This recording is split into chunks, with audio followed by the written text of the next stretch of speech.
Баршаңызға сәлем, есімім Гүлфия, каналыма қош келдіңіздер. Бүгін сіздермен қызанақтан 5 минутта ғана дайындалатын салаттың жасалу жолымен бөлісемін. Салатқа қызанақ, укроп, чеснок, қара бұрыш, тұз, қант және уксус қажет болады. Салатты дайындауды бастаймыз. Қызанақты тураймын. Егер сіздерде кішкентай қызанақ болса, ортасынан бір бөлсеңіздер жеткілікті. Менде енді үлкен қызанақ болғандықтан, мен бірнеше бөлікке бөліп турап жатырмын. Керек емес жерлерін алып тастаймыз қызанақтың. Міне барлық қызанақты турадым, ыдысқа саламыз. Қызанақты турап, шетке алып қоямын. Енді маринадын дайындаймыз. Ол үшін бізге укроп қажет болады.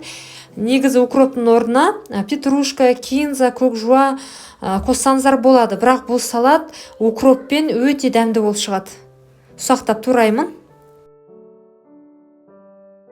Ыдысқа саламын укропты.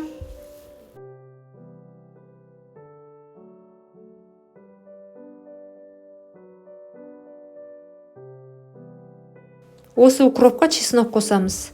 Мен 4 чеснок қостым, яғни езіп қосамыз. Егер чеснок ұнаса, көп қоссаңыздар болады. Артық болмайды. Тек дәмін шығарады салаттың. 1 кішкентай қасық тұз, 1 кішкентай қасық қант қосамыз.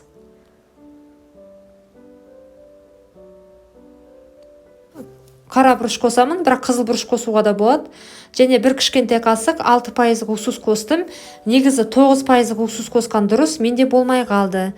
Және сүйек май қосамыз. Сүйек май мен 4 үлкен қасық қостым. Жақсылап араластырамыз. Енді осы туралған қызанаққа дайындалған маринадты қосамыз. Барлығын саламыз. Және жақсылап араластырамыз салатты. Және бұл салатқа орегано, кинза, кез келген өзіңізге ұнайтын приправаны қоссаңыз болады. Салат өте дәмді болып шығады. 5 минутта ғана дайындалады. Сондықтан жасап көріңіздер. Егер рецепт ұнаса, лайк басып, комментарий жазып, каналыма тіркелуді ұмытпаңыздар.